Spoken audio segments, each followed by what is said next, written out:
Hi, I guess I'm making this video to Eric Orwell, um, maybe with some references to Chief Justice Coke. Thou art that. um,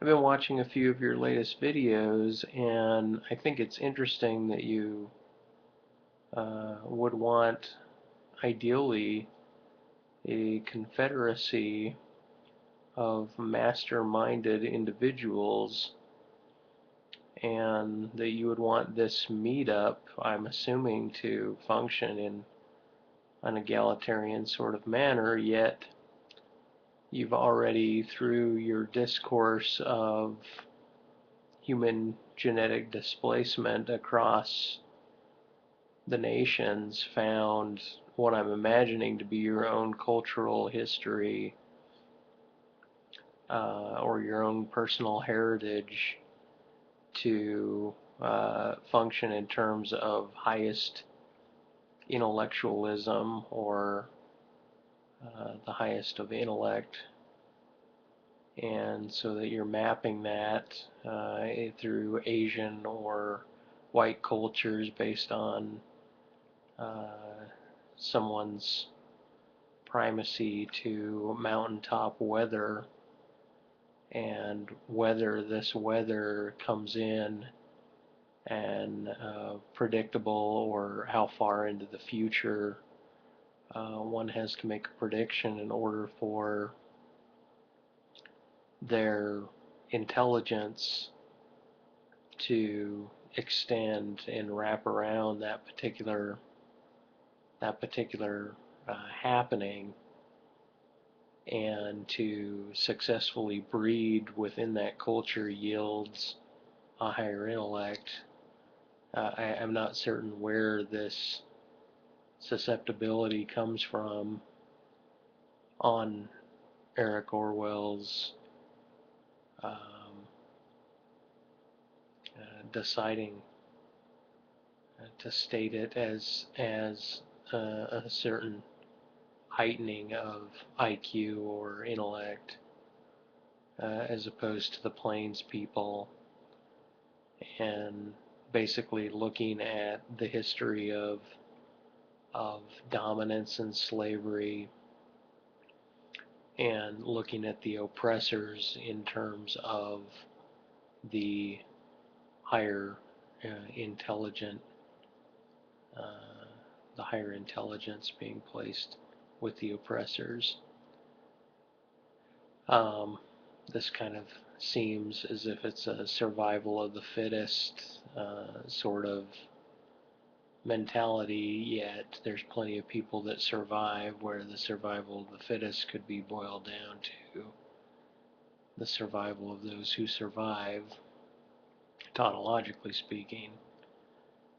And hence I see a declension in Orwell's speaking manner, or some sort of um, exclusion or remainder in his thought that seems to generate the capacity to allow these other alternative life forms to integrate into his vision of what a proper confederacy is.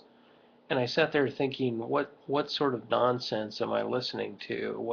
What young man am I listening to now that is speaking of communities gathering and actually taking hold and taking effect and affecting their environment?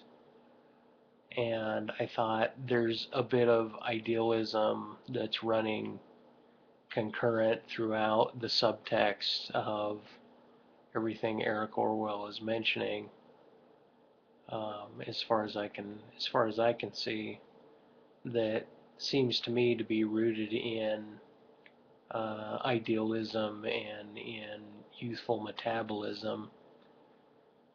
Um, I'm not exactly certain what to mention when I think about what he says when he speaks about language.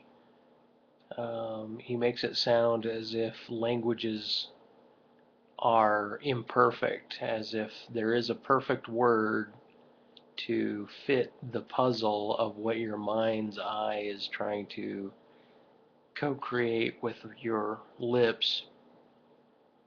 And sometimes that works and sometimes it doesn't. But he defaults it he defaults the language for that as opposed to defaulting the mind interacting with the language and coming up with the most appropriate corresponding words. The language seems to have a diction and a vocabulary that's vast enough to spread concurrently with the mind and the lip in order to relay a precision that is not to be guilted or defaulted when one is not able to come to an understanding of what the speaker is saying. It seems like Eric wants to default the language for that as opposed to defaulting his oratory skills, his diction patterns.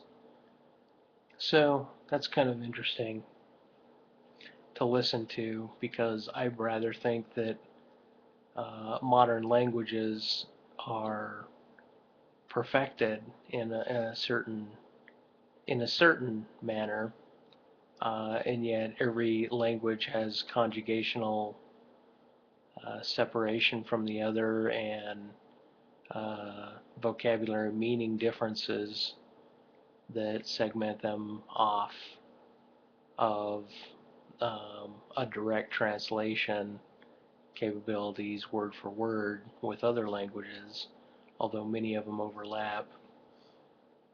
So I'm always a stickler about the Piraha.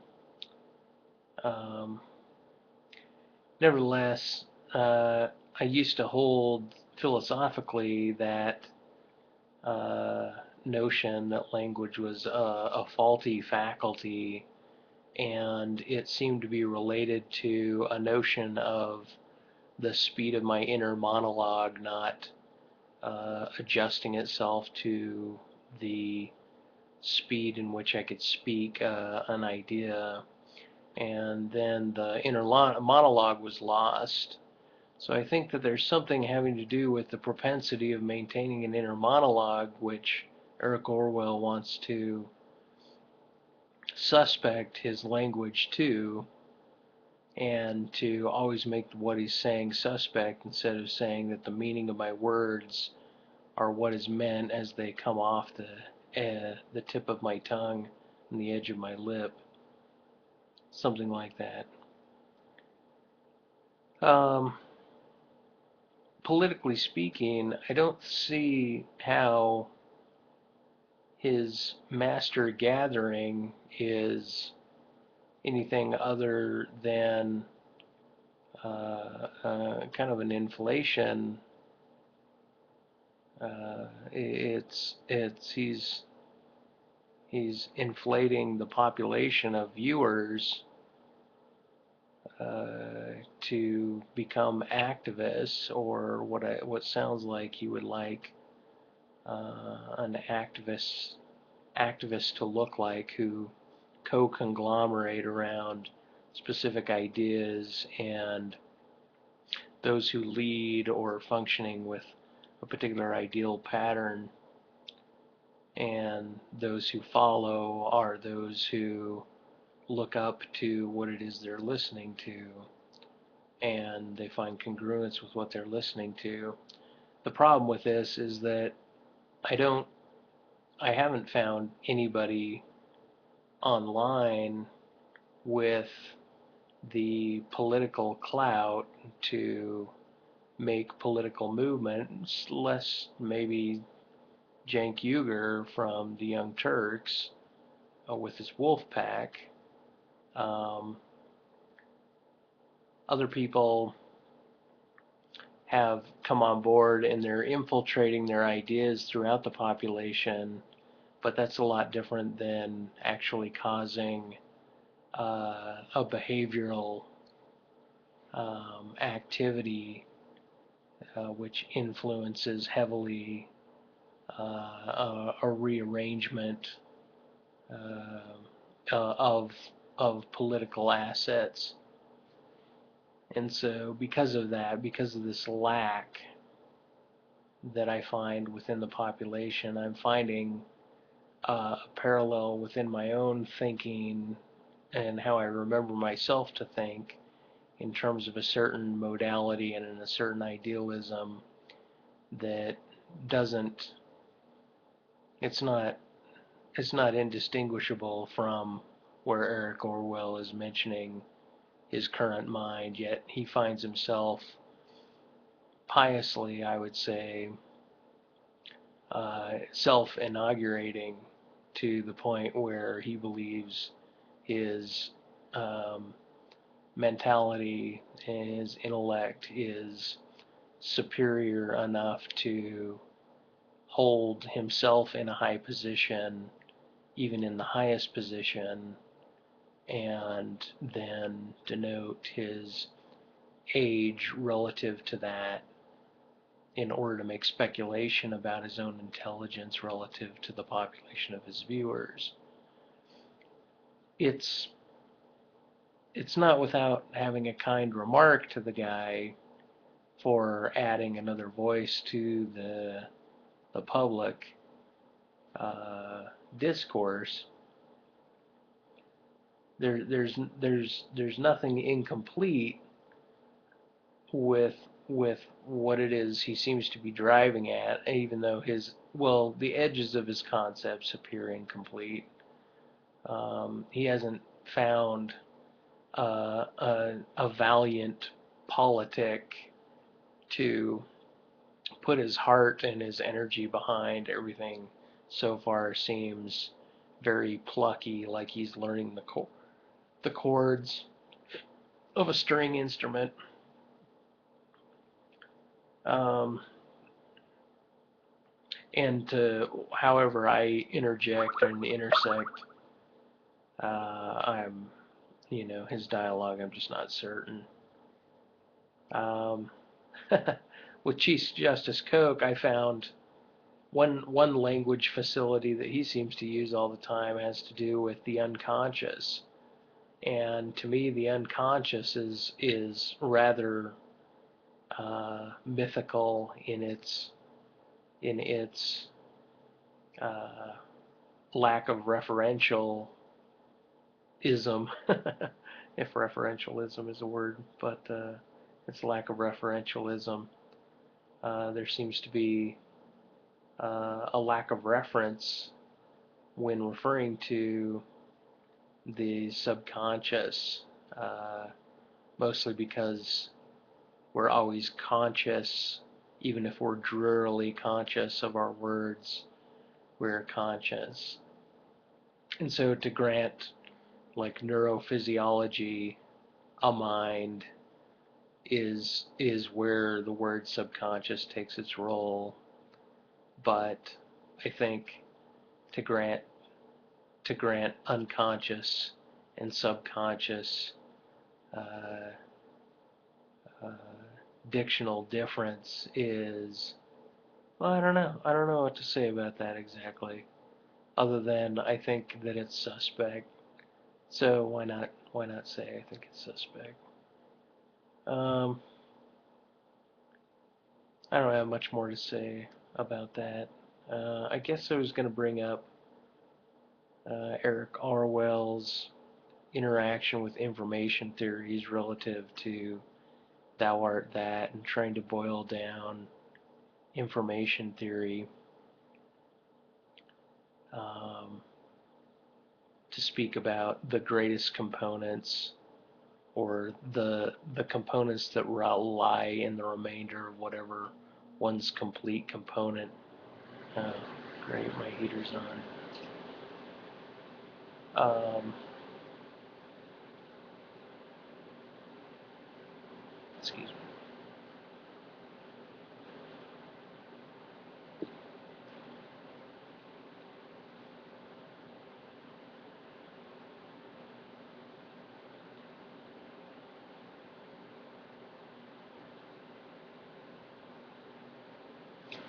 to uphold a paradigm of informational theory or information theory doesn't seem um, it seems as if it has its application, but it doesn't seem as if it has or takes a dominant role, meaning it doesn't appear to predominate over other paradigms, meaning it doesn't insist itself upon everybody's psychology to take the role of a dominant paradigm, but it seems to be Eric Orwell's favorite paradigm currently. I'm not certain what to add in terms of like like a political statement or thesis, because I find the momentum of the status quo to predominate, that predominates and dominates over almost all socioeconomic classes, or all of them currently. And it makes everybody its bitch.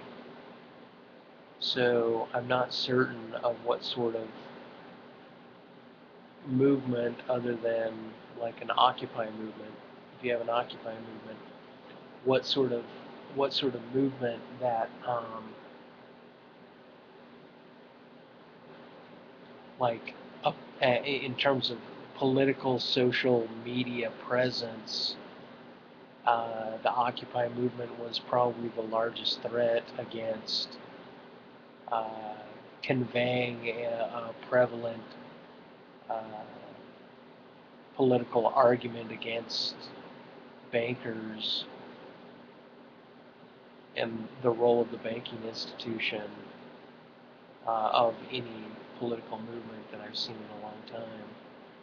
Anyway, I'm rambling. It's almost 20 minutes. So,